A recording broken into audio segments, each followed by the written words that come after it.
muy buenos días a Germán Caputo. ¿Cómo estás, Germán? Buenos días.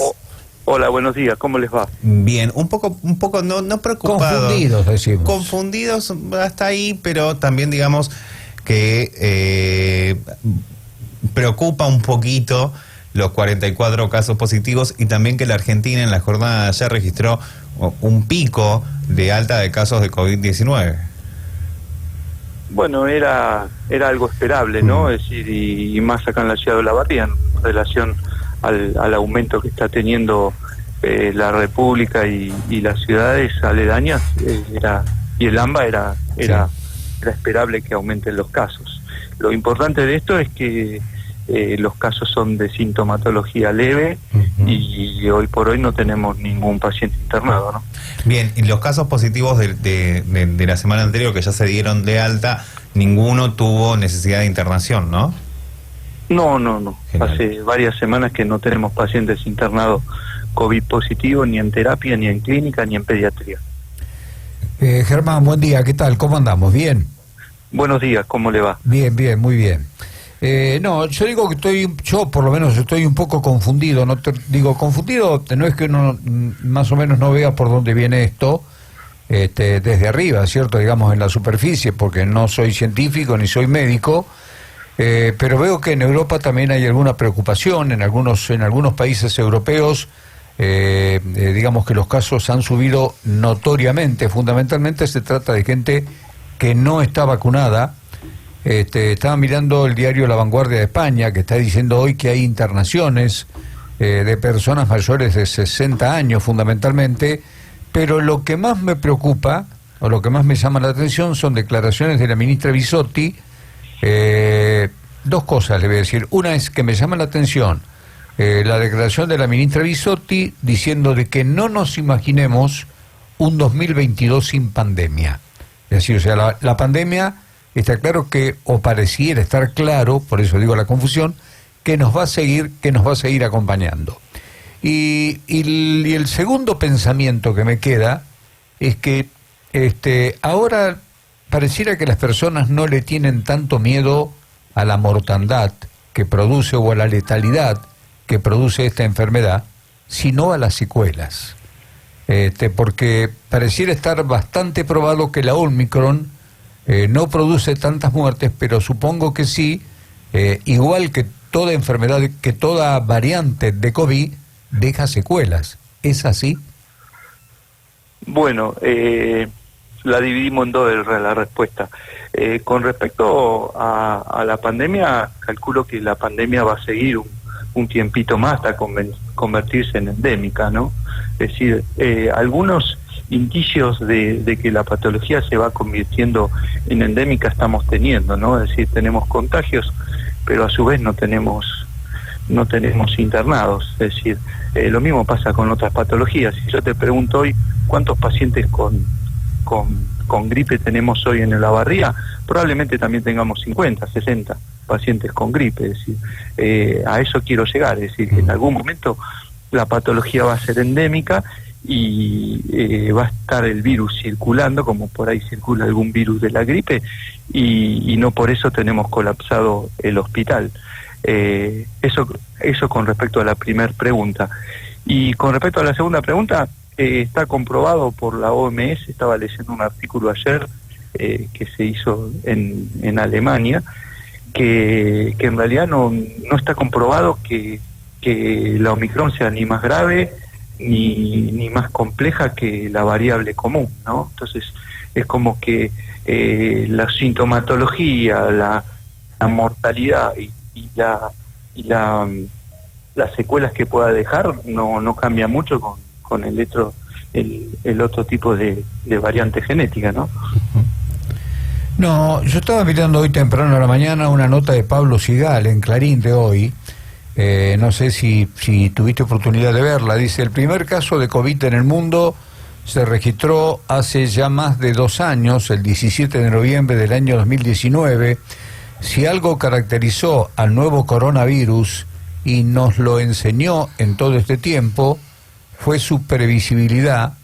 Su objetivo, dice, es circular y reproducirse todo lo que pueda. El ser humano, en tanto, ha hecho lo posible por combatirlo y no morir. La pelea hasta ahora, dice Sigal, ha sido favorable al SARS-CoV-2, pero esta balanza podría comenzar a cambiar. ¿Cuál fue la novedad de las últimas semanas desde que Omicron fue descubierta por primera vez en Botswana?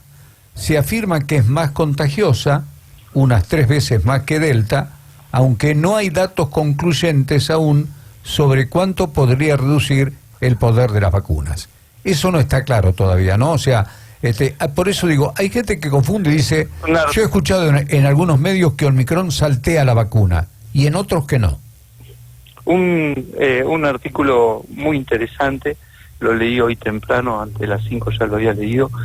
Es interesante y un poco, estoy hablando un poco de lo que yo pienso, es decir, es algo que lo que yo creo que es cómo se va a dar el fin de esta pandemia.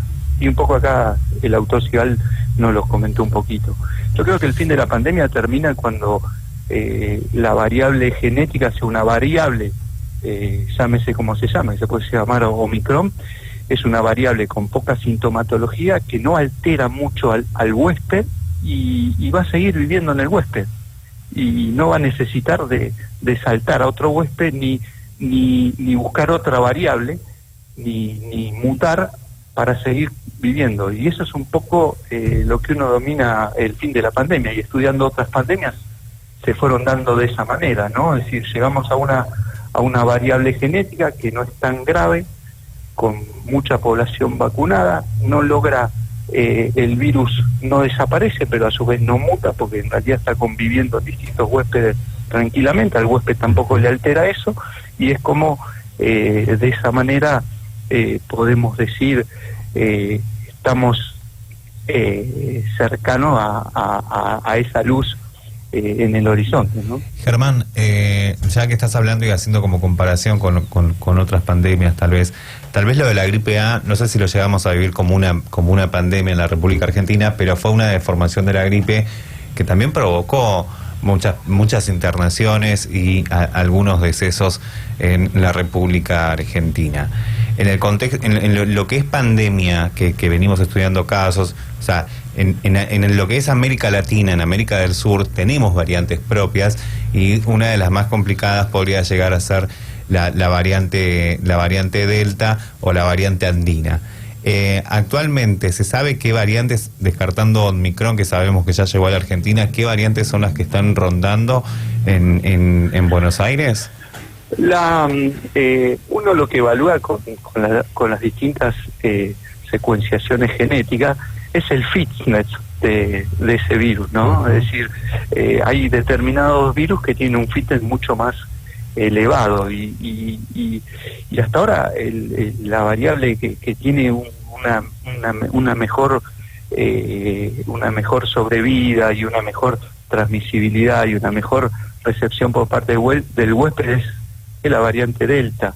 Por eso que, como bien lo dicen los medios, lo dicen la ministra de Salud y demás, es decir, la variable predominante hoy por hoy es la Delta. Si bien no se hace una secuenciación importante, porque eso no lo tenemos muy documentado acá en el país, y es algo que por ahí es algo que tenemos en el debe, ¿no? Es decir, necesitamos secuenciar más, secuenciar más.